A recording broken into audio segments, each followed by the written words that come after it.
Hi, everyone. Hope everybody is doing great. Within a few minutes, I'm going to interview Niels Flores, who is VP at ChannelEngine, who is going to present ChannelEngine and their mission and why are they standing out as a marketplace integrator.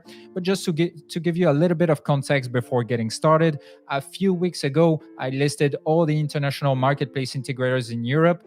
So meaning marketplace integrators that are aiming international sellers, so sellers selling across Europe. And you can find this post again on LinkedIn. The goal of this interview is basically to give a stage for those integrators to be able to discuss about their solution, because after all, they're all selling like the same main point, which is connection through different marketplaces, but they all do it differently. They all have a different seller target. They all have like a different specificity. So that's why we're having this interview, to be able to go into the detail. But before getting started, just to let you know, I launched a course about how to launch and optimize an online marketplace. So it's designed mainly for marketplace operators, but this course also can be used for integrators, sellers, and consultants, just to know more about the marketplace ecosystem. So if you want to claim your copy, you just need to go to feedelitist.com/free course. You can unlock insights from more than 30 marketplaces there. So I hope you will download it. And before getting started, of course, feel free to support the channel, to like, to comment, or to subscribe to the channel if you like the content that I post. Just to let you know, there's going to be a lot of content that is going to be posted over the next few weeks. So I hope I'll see you there. Now let's move on to the interview. All right. So we have now Niels on the podcast. Niels, how's it going? Yeah, good. Thanks for inviting me, Paul. Yeah, no problem. I know things are a little bit busy right now. We are, so just for you to know, like we're filming this on Black Friday, so definitely a challenge right now. Everybody's getting busy, and yeah, we have a lot of preparation. So that's really nice. Niels, what about like maybe introducing yourself, presenting a little bit to our audience who you are and what you've been doing at ChannelEngine? Yeah, thanks, Paul. So I'm Niels Floors. I'm Vice President of Strategic Development at ChannelEngine. Been here for just over 5 years now. It's also when we really started growing here, where we grew from 7 to about 280 people in the time that I've been here. And in the meantime, I've set up the entire commercial organization, our partnership ecosystem, and make sure that we opened up multiple offices all around the world here. And now my main goal is, let's say, strategic initiatives. So I look into all of our regions around the world, look into what are our clients needing, what are strategies around the world, and what are also trends that we see around the world happening that we expect to come into other regions, and then make sure that we align with our development, with our strategies at ChannelEngine, and we keep on moving in the right direction. Essentially, how can we let our clients grow? That's the whole goal of ChannelEngine. Yeah, and I think like you mentioned like something very interesting in saying like over the last 5 years you had like this kind of like expansion, because like we have integrators that are here like for since 15 years, maybe even 20 years for some, and I think the interesting case of like ChallEngine is also like to talk about the fact that like this expansion was maybe more on the late side compared to maybe other integrators, but definitely interesting also like to hear like a bit like about like this expansion and like how come it happened, like also like around like 2018, if I remember, we talked about it earlier. Yep. So what happened during that time frame also, for that allowed this expansion? Yeah. So I think when we started when ChannelEngine started development, we were mainly focusing on the retail market, right? Retailers that are selling on marketplaces. But initially, they also said, right. Then we also looked at brands selling on marketplaces, and they said, no, my retailers should be selling on marketplaces because it's not a place for me to be. So there we started. We were a bit in the middle there with who should we be focusing on as our target audience with ChannelEngine. Essentially, we started focusing on larger retailers and then also the brands. And brands, they started requesting channels outside of the region that we were initially focused on. And that's where we started looking into, okay, we need to have a global solution, global channels, so that we don't have any limitations within regions, and we can help them grow to all those, and they can use one solutions to sell all over the world there. So that's where we also saw that, okay, we can't be a global company with just an office in Europe or in the Netherlands. We need to have global or regional knowledge and experience to be able to go into a new region, because you learn a lot from going global. The APAC region, Southeast Asia, is huge, way different than, for example, the European or the US market or the Middle East market is much further behind on technology and on solution, has a very different setup than all the other regions in the world. So you only start learning this when you go local. And that's when we said, okay, with the investment with our funding that we raised in the past couple of years, we really invested in those regional offices, regional teams to start learning into what's happening locally, setting up a local partnership ecosystem as well, because partners, agencies locally, you can learn so much from them.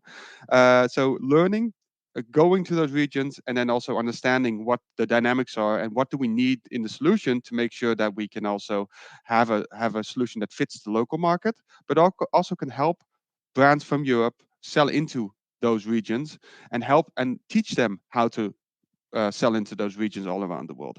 And that's, I think, the only thing that you can do if you're local there. So we did that the past couple of years. Of course, we had COVID in between, so that was a big kicker there. That also, I think, put a huge stress test on our systems. In the meantime, I think we've never had such a big of well, line of brands wanting to onboard during COVID, because before COVID they were saying no, it's on our strategy, but we'll get there and we'll come to you once we're ready for it. COVID hit, and all the, of course, offline stores shut down, and then everything had to move. Dynamics changed, right? We needed multi warehousing because they wanted to use all their stores as stock locations, and we needed to adapt to that quickly as well. So there was a lot of things learning there, but that's essentially the journey that we went on, and that's also the journey that we, well, learned a lot with going cross border and going into new regions around the world. Um, but the nice thing is we also learn a lot that we can take to other regions. So what you learn in Southeast Asia, it will, well, those marketplaces are also entering Europe now, so we have that ready for you, and we know what's needed to be able to adapt to that. Yeah, so that's definitely like also like an interesting point about ChannelEngine is the fact that like it's really a solution that I've been thought about being global at first, like compared maybe to some others that I've highlighted in my post.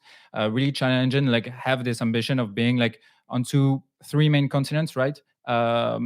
So to have this uh, expertise that of the European market, because I think so. I worked in the US also, and I think we can agree that the European market, in terms of marketplaces, is quite advanced. So to use that sort of expertise of the European market to be able to apply it into other market, but still to have this sort of localized knowledge and to not exactly replicate what works in Europe into other markets, because it might simply not work. I think solutions in Europe have a big advantage that we have to adapt to let's say multiple countries. We need to know a lot about different regions, different countries, localization, right? So many diverse channels in Europe. Whereas if you go to US, you have to be specialist in Amazon, right? And now there's more channels coming up: Walmart, Target, Plus, all the other channels that are there as well. But we're already used to that here in Europe, right? And that's how I think we had that step ahead of the rest of the world that come from other regions, that we know how we adapt quickly there, and make sure that we also know what localization means, because we need to localize into Italy, we need to localize into Germany, we need to localize into the UK as well, because we one country in Europe will not offer you enough business to build your brand to the level that you want it there. You have to go cross border, and that's something else in different regions around the world.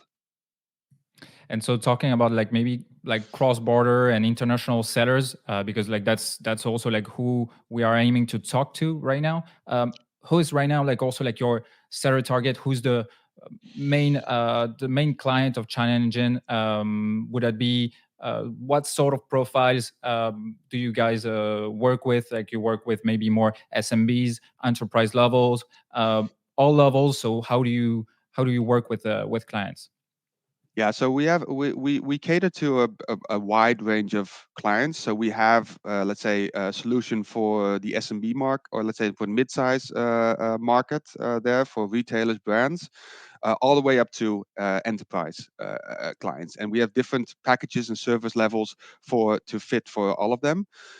Initially, let's say we do have, let's say our focus is more and more moving to brands that are going direct to consumer there, because they have the ambition, of course, to go global as well. But yeah, so mid-sized retailers up to brands, and then global brands as well.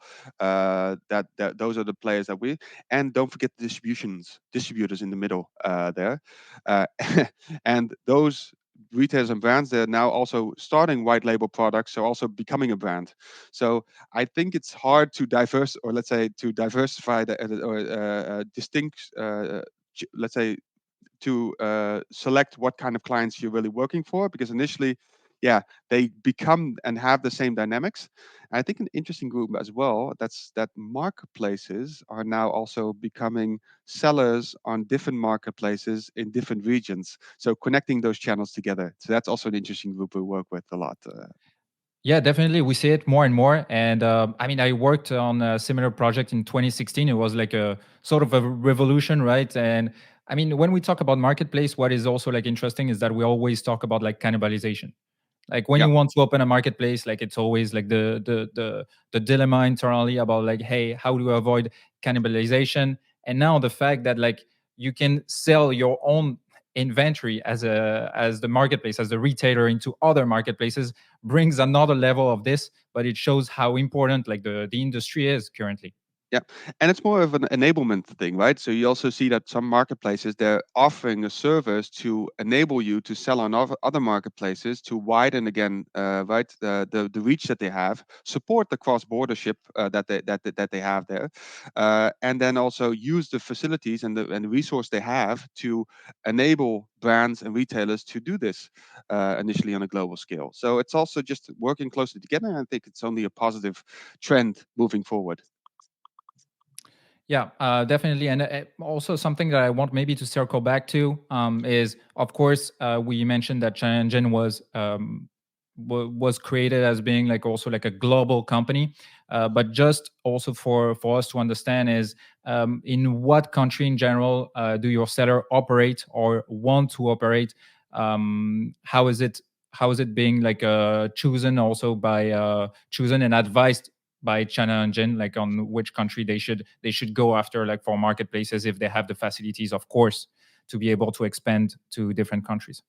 Yeah.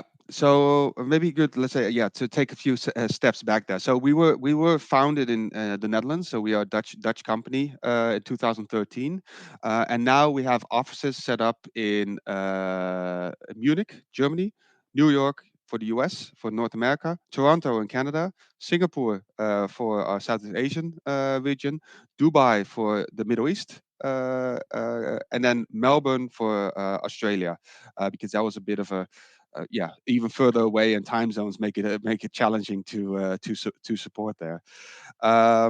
So those are, let's say, more of our support, and then we have some service hubs in the Philippines as well, set up for supporting the APAC region, and also in the mornings to make sure that we could have our support centers. That gives us a 24/7 support.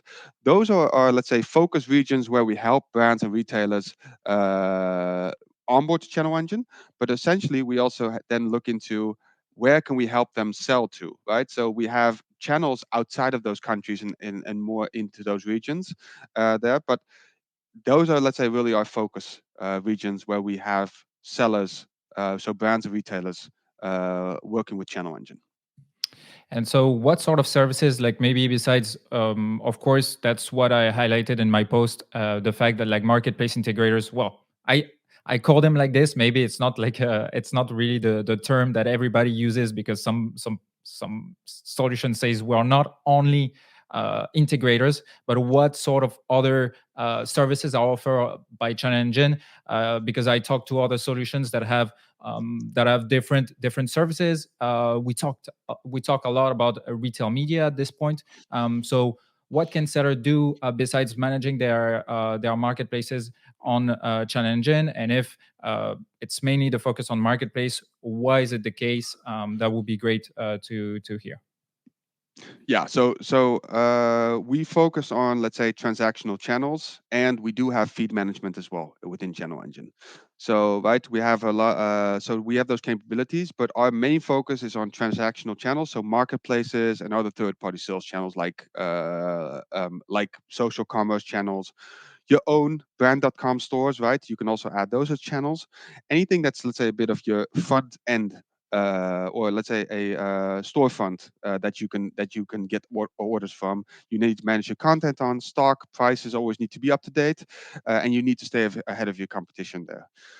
Um, Regarding services, so we focus on we have a solution that's end to be, let's say, more on the self-service, easy to use solution. With that, let's say the integration and training and enablement is essential for our users, so that they can use ChannelEngine in a self-sufficient way. So internally, we have our integration team. They support with integrating the backend systems of the client. That can be with one of our plugins or via our robust API that we have available. It's also publicly accessible on our help documentation. Once they're integrated, they get handed over to our onboarding team, and our onboarding team helps onboard, so set up ChannelEngine, guide the clients with the right setup, but also guide them with setting up the first channels within ChannelEngine, to make sure. But again, guidance and learning on the job to make sure that you also understand the system, how you can do it yourself, make adjustments yourself, and be self-sufficient for the future. Again, we don't let you go if you do need more support, because once we have you onboarded, trained, we have a whole entire technical support team all around the world, as I said, 24/7, that you can always contact for any support needed or technical issues with the solution. And besides that, we also have a customer success team. And a customer success team is constantly looking into growth opportunities.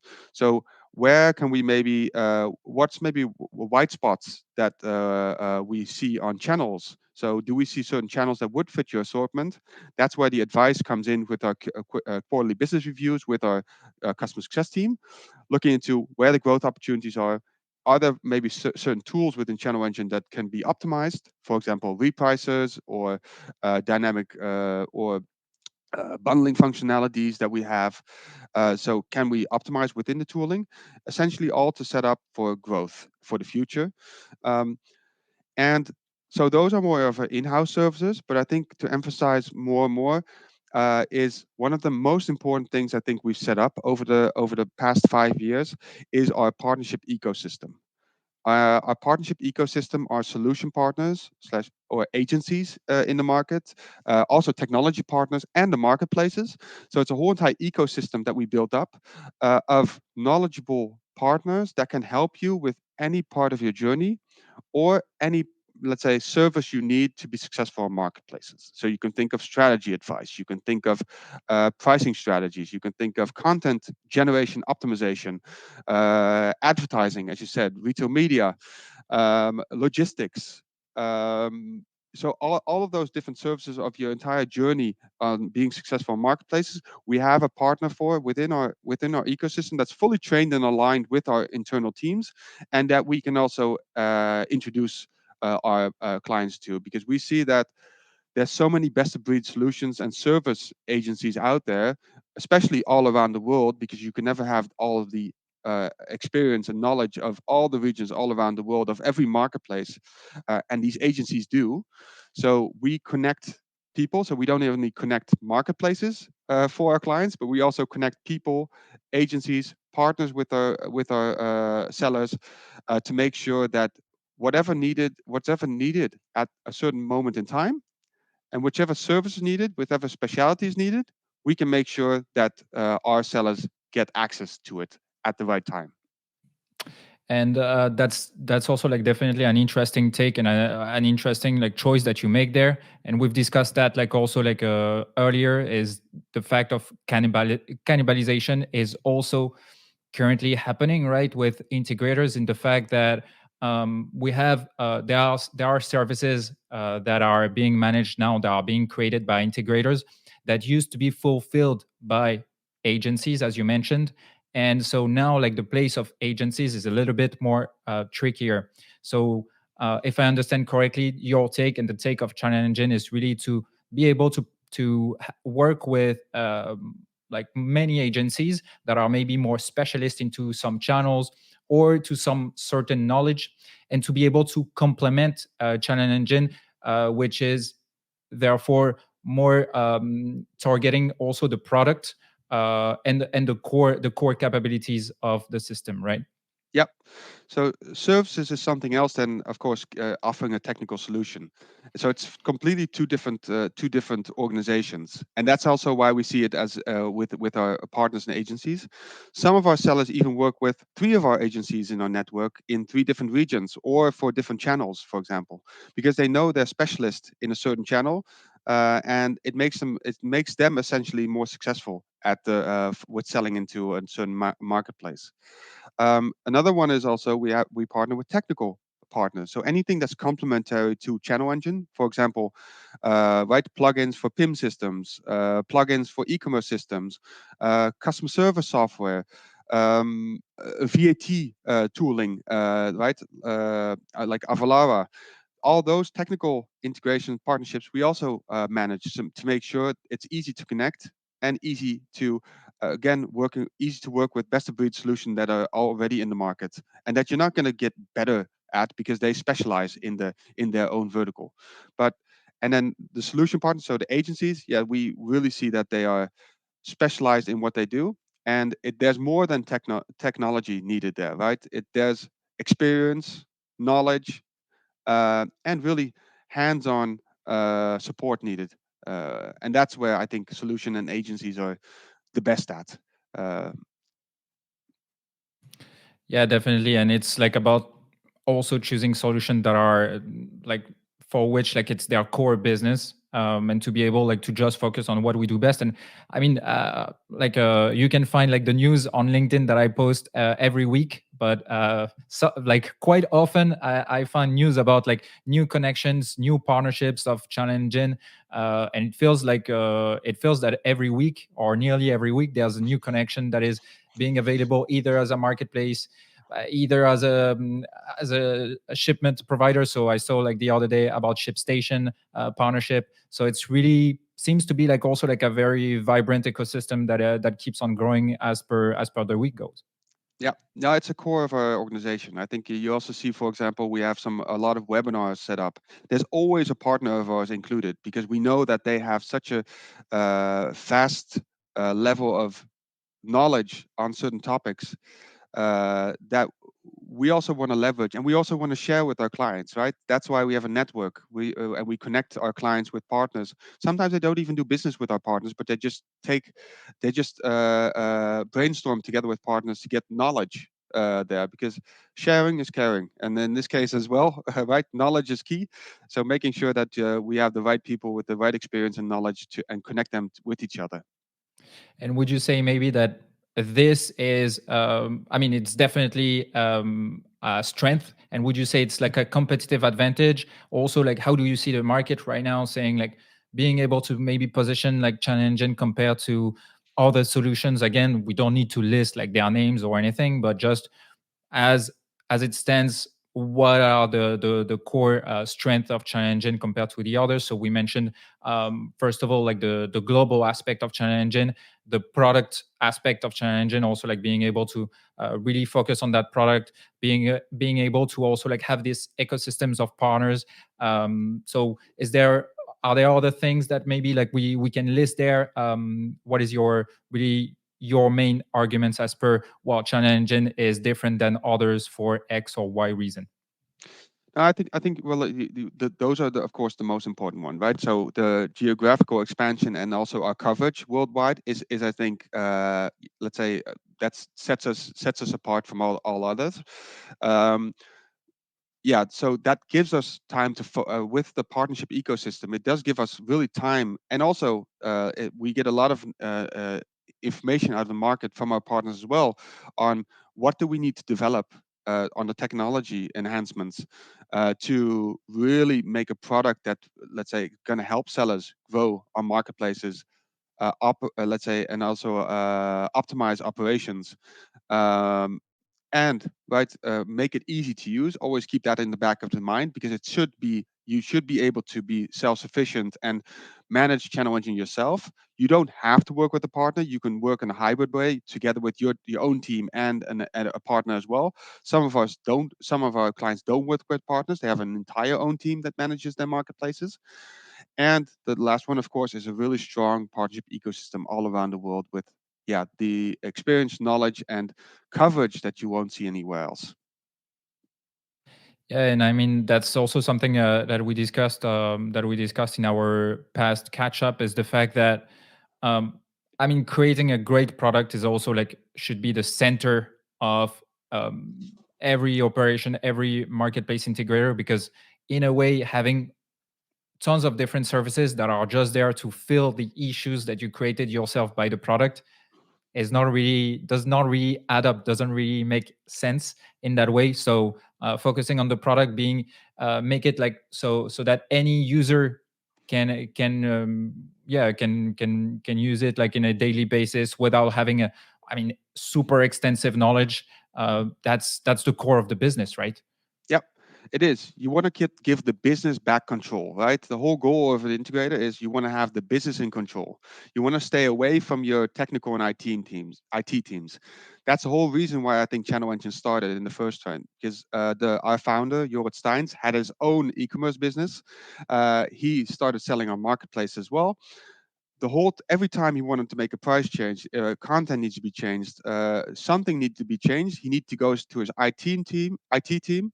That was always a delay in the process, and you couldn't make quick adjustments to stay ahead of your competition or ahead of the business. And that's why what an integrator should do. They should give the business control, make sure they have the insights and data to make data-driven decisions, and also adjust accordingly quickly, and go live, shorten time to live, right? Make sure you can go live on new channels and start growing your business on those channels there. So we really focus on easy connecting, right? Features that are going to help you grow, and have the right support structure in place to make sure that you do get the support and guidance you need to be successful on the channels. Yeah, and on that note, to mention also that for brands, when working with marketplaces, it's always like also a little bit tricky because in a way, marketplaces is always seeing like s- is always seen as something maybe more on the side that has no dedicated IT team and which is not like contributing directly like to the e-commerce website or to the e-commerce reporting. So that's why I mean, working with an integrator is also crucial to be able like to go like to have like this fast time to market and to be able to counter the fact that there's no IT capabilities internally dedicated at least like for that project, but that a product can be used in order to complement the as you mentioned like the business knowledge which makes which gives back like the ownership to the business. So that's definitely why like integrators are also so popular and why we have so many also like in the landscape. Yeah, and I think it's also important to know that, right? We are not an integrator is not only a technical solution. Of course, it solves a lot, and right, it shouldn't be just a one-on-one connection, easy, because then yes, you can build it yourselves. But there's much more behind an integration to a marketplace. It's complex. I think if you look into the market, there's solutions that only do a order integration, for example. That's maybe the easy side of the house. But then some focus only on the content side of the house. And but if you combine both, you can do so much more. And that's, I think, with if you look at the real integrators in the market, they have full integrations with marketplaces in place, that you can fully manage everything on your marketplace together in one place, and you can have a full holistic overview of what's happening there. Um, And I think that's also maybe also coming back to our partnership side of the house. We also have a partnership team that only focuses on the relationship with our marketplaces. So, and what they do is they also, if there's any issues or there's introductions that need to be done, for example, for curated marketplaces, and we need to help brands get into a new marketplace, that's their job to do that together with, if there's big issues, that they also that they're always on top of it because they have a good network inside the marketplaces. And another one that's also interesting, they also talk to marketplace about what's the white spot they have in their assortment at the moment, and maybe we have some sellers on our channel, on our using ChannelEngine, that already have that assortment in place, and we can help them fill that gap. So it's really, again, the partnership there as well, on the side of the channels. That's also really important to have in place. And well, we get updated, of course, from early on if any changes are made, because we have well, thousands of brands on ChannelEngine, and that yeah, they don't want those to go offline, right? So that's also, there's always a fail safe, why we are also important and why we need the relationship set up in place there. I mean, and that communication aspect is also like very crucial in working with marketplaces. So most of the time, also like we see a lot of marketplace integrator that, I mean, communicate technically by sending feeds, sending information, but there's also like the human aspect behind it, which is also important to be able to discuss with the marketplace about future change, about sharing a common vision. I guess also like it's important to be able to support the sellers in operating in that marketplace. And it's not just about like sending the data, having like the products live. It's also about how do we optimize, what sort of assortment we should provide. Is there like anything recurring that we need to improve as a partnership? So the whole goal is also a win-win, right? Like that's why like marketplaces is so popular nowadays. Is that it should be thought as a partnership, as being like, okay, more GMV is being generated. Everybody on the chain is basically benefiting from it. Yeah, that's it, and it's working together. I think that's why connecting is one of our key values within ChannelEngine. Connecting people, connecting channels, connecting partners, connecting sellers, and initially that's all. Let's say we want to make sure to have a, yeah, enable global e-commerce, and that's where yeah, these relationships come in. And yes, that's also an important one. We also work together on roadmaps, for example, together with marketplaces, to look into, okay, what are our clients requesting and how can we enable our sellers even more. If we would, for example, enable new APIs or new features or all those kind of things are to work on the future there. And making sure that we stay ahead, and we also can manage all these clients at a scalable way. So yeah, that transition nicely to our next topic, because you mentioned the future. What's the future of Channel Engine? Maybe how does that look like in terms of I don't know, services, in terms of strategic points or technical points? What does Channel Engine wants to do like in the future? Yeah, so I think one of the main things is, of course, yeah, adding more and more channels. You already said it. We have about we have 3 week sprints. Every 3 weeks, there's new channels being added, but there's also new channels, new types of channels being added. Right? We see like social commerce channels being added. So yeah, those we see, for example, in-car commerce, also now in Southeast Asia popping up, the Omniverse, right? All those kind of channels that are in the future going to be live, and also need the same type of model as a marketplace, and it's going to be one of your storefronts. We're going to have those as a channel in ChannelEngine. So we're already looking and investigating which channels will be first. That's why we went live with TikTok in the UK very early on. Now in the US also live there. Um, so that's one of them. We are, of course, constantly looking to new regions, and which regions are going to be growth regions. For example, the Middle East is a big investment of ours because it's a huge fashion region for us. And you see that they're picking up pace very quickly because of the amount of investments being done in the region. there, but also US is now also diversifying, right? You're seeing more and more channels popping up in the US there, so that's also where we're adding new channels there. And then if we look more on the technical side, of course, we not can tell you in the entire roadmap, but of course, nobody will forget, nobody can miss AI, right? Making sure that we can make our product even more self-service using AI.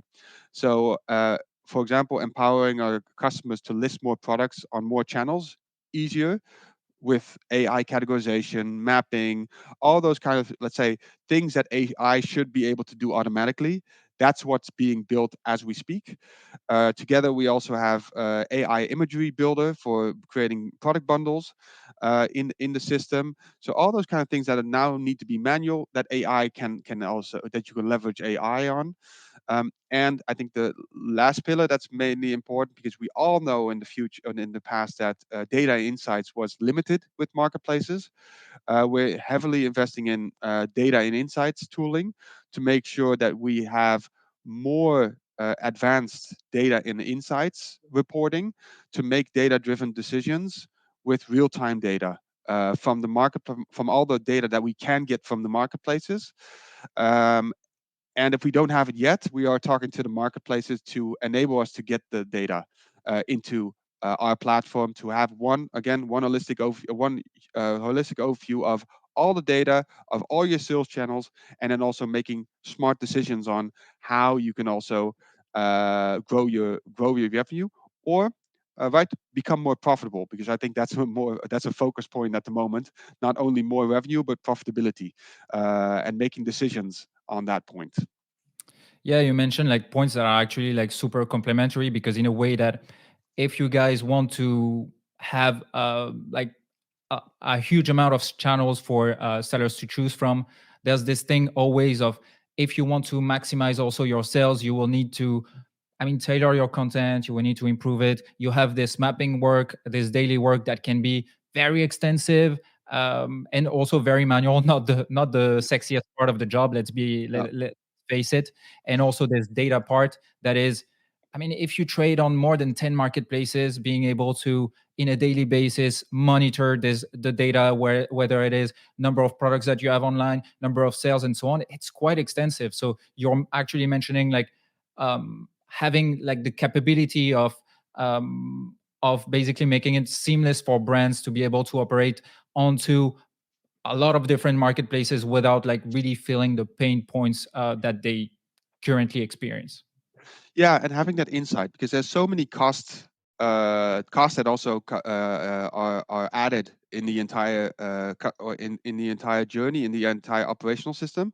You need to have all those insights to decide on, okay, which channels would be maybe more profitable for certain assortments that you have, and all those kind of insights we want to give, and also give you more of a P&L insight into, okay, am I making the right decisions? Should I maybe adjust, or maybe also, right, AI driven pricing engines, for example, right? You don't always have to have the cheapest price on a certain marketplace. I think you can also maybe have a bit of a higher price to get a more profitability in place, and even maybe even sell more if with the same volumes, if you sell the same volumes, and have that in place. So all those decisions need to be, well, made. Of course, you need to have the insights first, and then there needs to be an action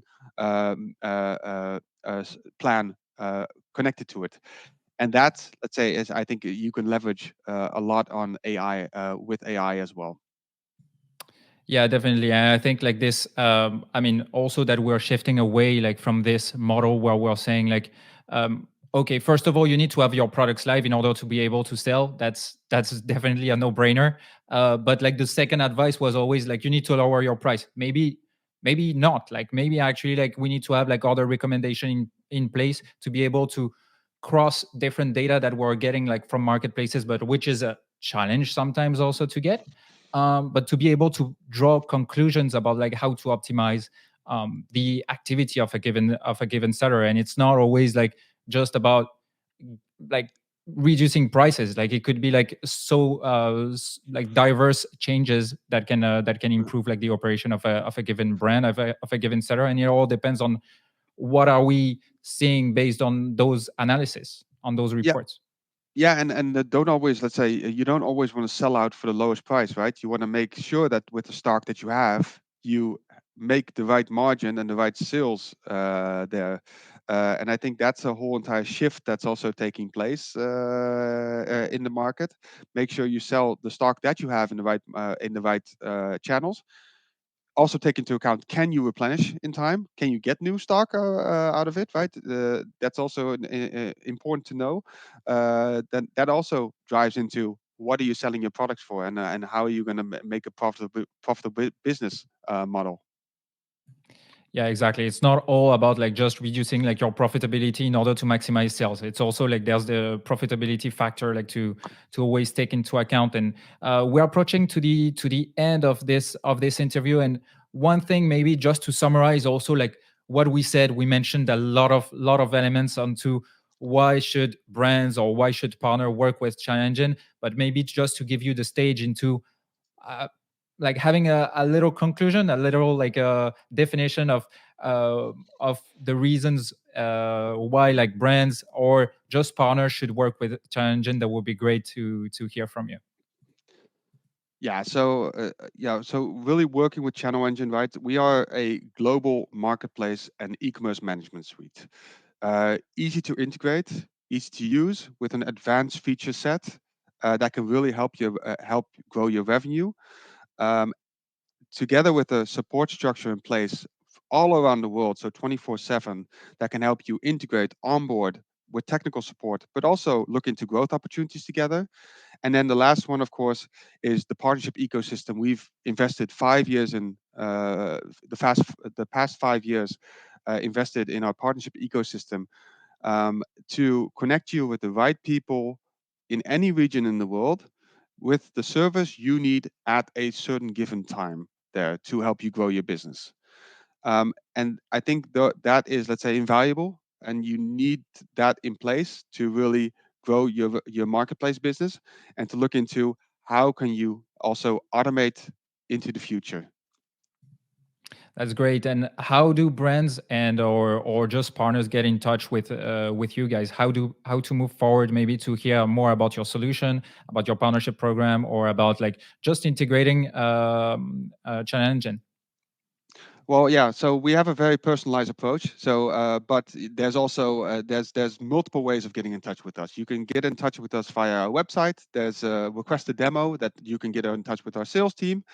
There's also a phone number with all of our offices around the world that you can get in touch with us as well via phone.